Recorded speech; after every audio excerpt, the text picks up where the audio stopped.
성경 봉독하겠습니다. 신약 성경 히브리서 4장 14절 말씀입니다. 14절 말씀부터 16절까지의 말씀입니다.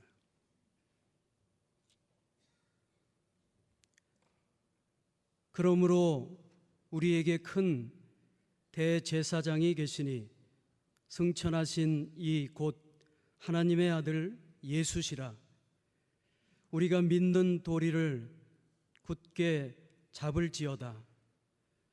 우리에게 있는 대제사장은 우리의 연약함을 동정하지 못하실 이가 아니요 모든 일에 우리와 똑같이 시험을 받으신 이로되 죄는 없으시니라.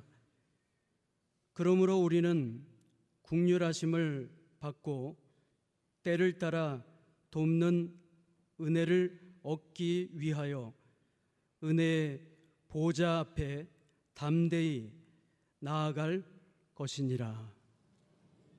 아멘. 은혜의 보좌 앞으로, 이 제목으로 담임 목사님께서 말씀을 전해주시겠습니다. 6.25 전쟁 때 전남 영광군에 있는 염산교회에서 있었던 일입니다. 공산당들이 교회를 불사르고 목사와 성도들을 죽이기로 결심을 했습니다. 77명의 성도들을 커다란 돌에 새겨줄로 목에 매고 바다에 수장시켜 버리려고 했습니다. 다 모아놓고 이렇게 말했습니다. 마지막으로 말하겠다. 지금이라도 예수를 믿지 않겠다고 하면 살려주지만 끝까지 예수를 믿겠다고 하면 바다에 모조리 수장시켜 버리겠다. 그리고 맨 앞에 있는 담임 목사와 그의 가족 5명을 물속으로 집어넣었습니다. 그리고 한 가족씩 물속으로 밀어 넣어 한 사람씩, 한 가정씩 물속에서 죽였습니다. 어린아이가 엄마와 함께 손을 잡고 나오는데 앞에서 죽어가는 모습을 보거든요. 그러니까 무서웠어요. 엄마, 우리 바닷속으로 들어가면 죽어요. 나 죽는 것이 무서워요. 그러자 엄마가 그 아이를 꼭 품에 안고 이렇게 말합니다. 얘야, 여기서 나가면 예수님께 갈 수 없단다. 조금만 있으면 예수님 만날 수 있어. 엄마와 함께 예수님 만나러 가자. 엄마와 함께 예수님 만나러 가자. 예수님 만난다고 생각하면 무섭지 않아. 그 아이가 엄마의 말을 믿고 예수님 만나러 물속에 들어가 순교합니다. 77명의 성도들이 순교했습니다. 지금도 우리 기독교 안에서는 가장 대표적인 성지로 많은 사람들이 그 교회를 찾아갑니다. 한 아이와 어머니의 대화, 우리 가슴에 남습니다. 죽어가면서 엄마는 아이에게 예수님 만나러 가자. 또 그 말을 믿고 엄마를 따르는 어린 아이의 믿음. 오늘을 살고 있는 우리가 예수님 만나러 가자. 과연 우리가 죽어가는 현실, 아니 그보다 더 편안하고 안락한 현실에서 조금 시련과 어려운 환경을 만나고 역경을 당했을 때 과연 예수님 만나러 가자 이렇게 결단하고 고백할 수 있으며, 우리의 가족들에게, 우리의 자녀들에게 예수님 만나러 가자 이렇게 자신 있게 담대하게 말할 수 있는가? 그리스도인의 삶은 순례자의 삶입니다. 천국에 갈 때까지 우리는 순례자로 살아갑니다. 순례자라고 하는 것은 그리스도께서 가신 길, 그리스도께서 걸어가신 그 길을 우리도 따라가는 것입니다. 그래서 신앙이라고 하는 것은 예수님 만나러 가는 것이고, 신앙이라고 하는 것은 예수님 만나기 위해서 하나님의 보좌 앞으로 나아가는 것을 말합니다. 오늘의 말씀 히브리서 4장 14절입니다. 그러므로 우리에게 큰 대제사장이 계시니 승천하신 이 곧 하나님의 아들 예수시라. 우리가 믿는 도리를 굳게 잡을지어다. 우리에게 큰 대제사장이 계시다. 그런데 그분은 승천하셨고 곧 하나님의 아들 예수시라. 그런데 그 앞에 큰 대제사장, 아론의 계통에서 제사장이 나오고 제사장을 대표하는 사람이 대제사장인데, 예수 그리스도는 그 앞에 큰 자가 붙어 있어요. 아론의 계통의 모든 제사장들보다, 대제사장들보다 더 우월하고 더 뛰어나시고 더 높으신 분이라는 뜻입니다. 이 대제사장 되신 예수께서 큰 제사장이 되시는 것이고, 이 그리스도께서 인간의 몸을 입고 이 땅에 오시고 모든 인간의 죄악을 용서하시는 구속의 역사, 구속의 사역을 십자가 위에서 해결해 주시고, 그리고 부활하셔서 승천하신 뒤에 하나님 보좌 우편에 지금 앉아 계십니다. 좌정하십니다. 그 하나님 보좌 우편에서 끊임없이 성도를 위하여 기도하고 계십니다. 중보하고 계셔요. 이 놀라운 은혜, 이 놀라운 사랑. 그런데 오늘 말씀에 우리가 믿는 도리를 굳게 잡을지어다. 믿는 도리라고 하는 건 일치된 신앙이라는 뜻입니다. 일치된 고백. 그러니까 온 교회가 한 마음으로 고백하는 신앙이라는 뜻입니다. 온 교회가 한 마음으로 고백하는 신앙은 복음의 진리지요, 예수 그리스도이십니다. 그러니까 믿는 도리를 굳게 잡을지어다, 이 말씀은 예수 그리스도께 대한 신앙을 끝까지 지켜라, 신앙 고백을 끝까지 지켜라, 그런 말씀입니다. 마음을 다하고 힘을 다해서 흔들리지 말고 어떠한 환경에도 예수 그리스도께 대한 신앙 고백이 지켜져야 된다는 말씀이지요.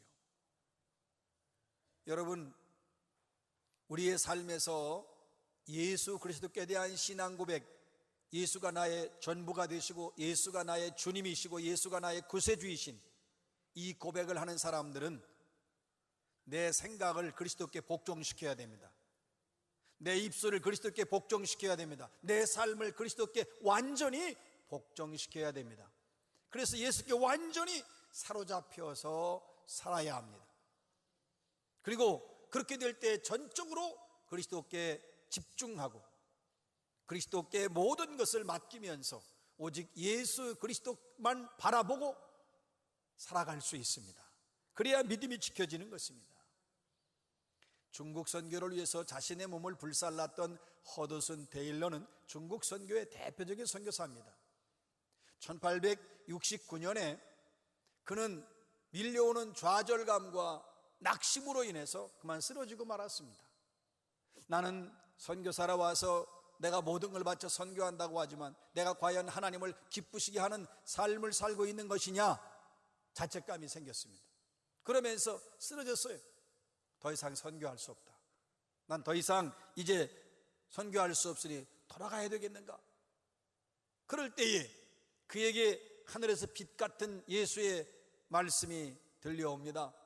나는 포도나무여 너희는 가지니 저가 내 안에 내가 저 안에 있으면 그 사람은 많은 열매를 맺나니 나를 떠나서는 너희가 아무것도 할 수 없습니다. 예수님 말씀이지요. 그때 그는 깨달았습니다. 아, 예수님은 나를 떠나지 않으신다. 예수님과 나는 한 몸이다. 내가 예수께 붙어 있으면 된다. 내가 예수께 붙어 있으면 된다. 가지가 줄기에 붙어 있으면 사는 거지요. 선교하는데 얼마나 힘들었겠습니까?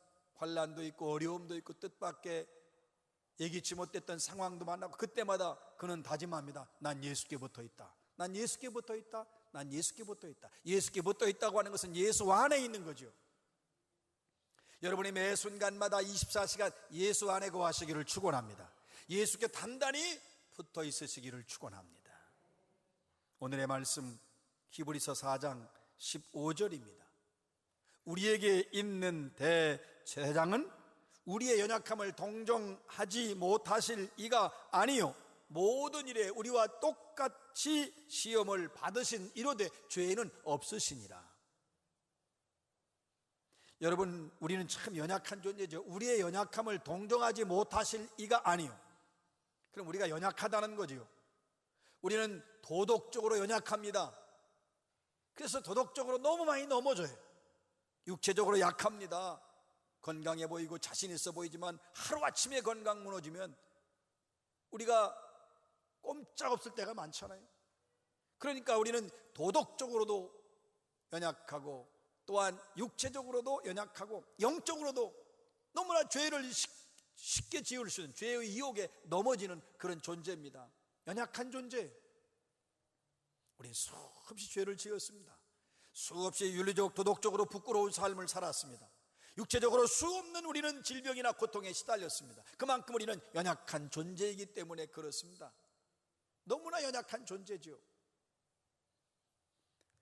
실패한 적도 많고 실수한 적도 많고 말로 실수하고 마음으로 실수하고 삶으로 잘못하고 죄짓고 정말 우리는 어떻게 보면 너무 비참하고 불쌍해. 그런데 이러한 우리를 동정하지 못할 리가 아니시라는 거예요. 그 얘기는 뭐냐면 완벽하게 동정해 주신다는 뜻인데, 동정이란 말은 함께 고난받다, 고난에 동참한다, 그리고 도와주신다는 그런 복합적인 의미가 담겨진 뜻입니다. 예수님께서는 인간의 몸을 입고 오셨습니다. 그래서 우리의 모든 처지를 아시기 때문에 우리가 당하는 모든 고난에 대해서 예수님은 아십니다. 그리고 그 고난에 함께 동참해 주십니다. 그리고 능히 도우실 수 있는 하나님의 아들이십니다. 여러분, 예수님 인간의 몸을 입고 부모 밑에서 어린 시절 다 자랐습니다. 예수님 배고프시고 피곤하시고 다 느끼셨습니다. 예수님 마음 아프시고 불쌍히 여기시고 성경에 민망히 여기셨다고 그랬어요. 예수님 마음 아플 때도 많았고 예수님 눈물도 흘리셨어요. 분노하시고 화도 내셨습니다. 그래서 예수님께서는 우리가 당하는 모든 것, 우리의 모든 처지, 우리의 모든 형편을 완벽하게 알고 계십니다. 그리고 능히 도와주십니다. 여러분, 오늘 말씀에 동정하지 못하실 리가 아니라고 그랬어요.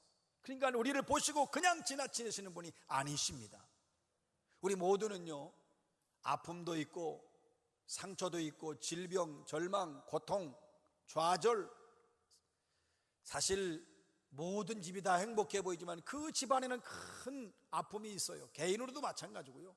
건강해 보이지만요, 또 깊이 들어가 보면 육체적으로도 너무 많은 어려움이 있어요. 삶이 행복해 보이고 겉으로는 웃지만 속에는 큰 상처를 안고 살아가는 사람도 많습니다.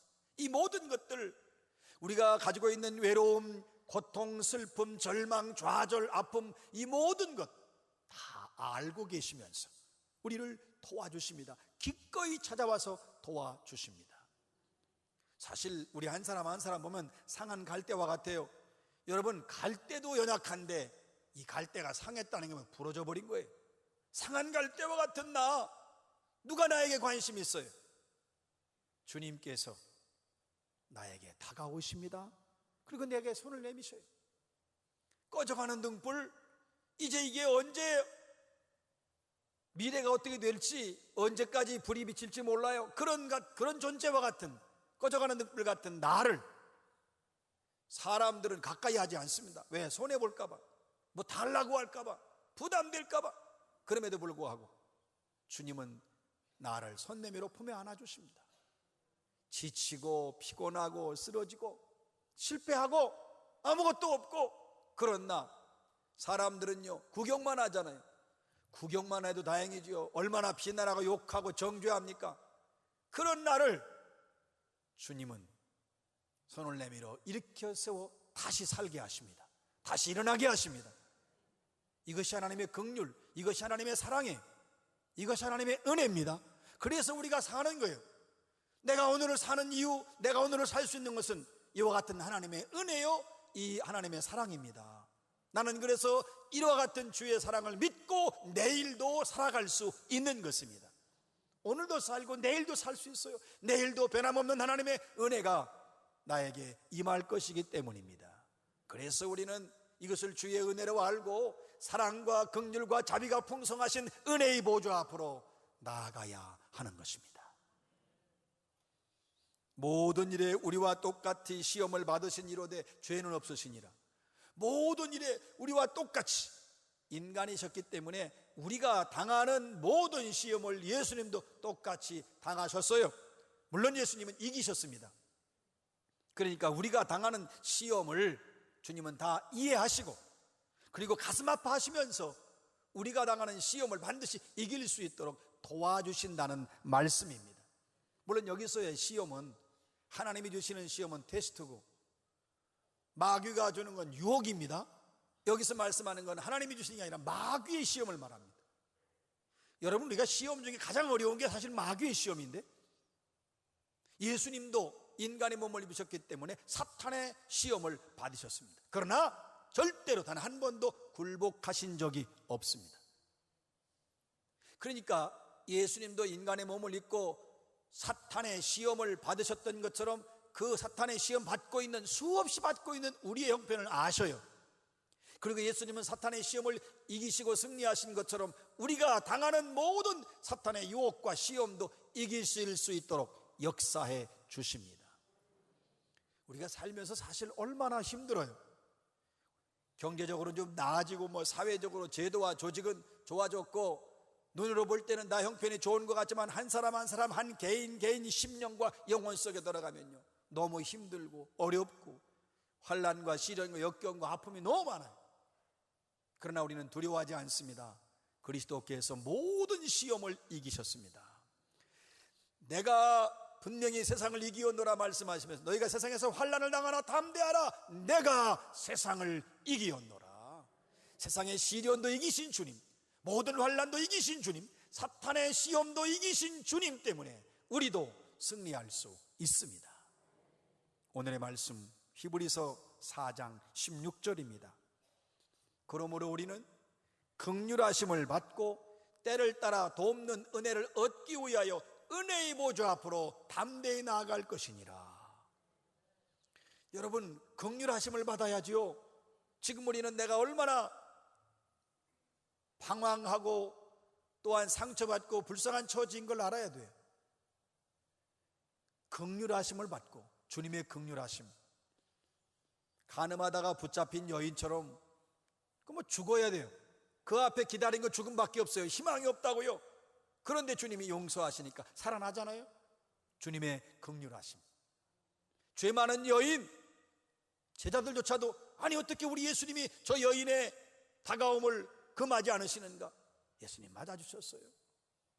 세리와 세리들 사람들은 침뱉어요.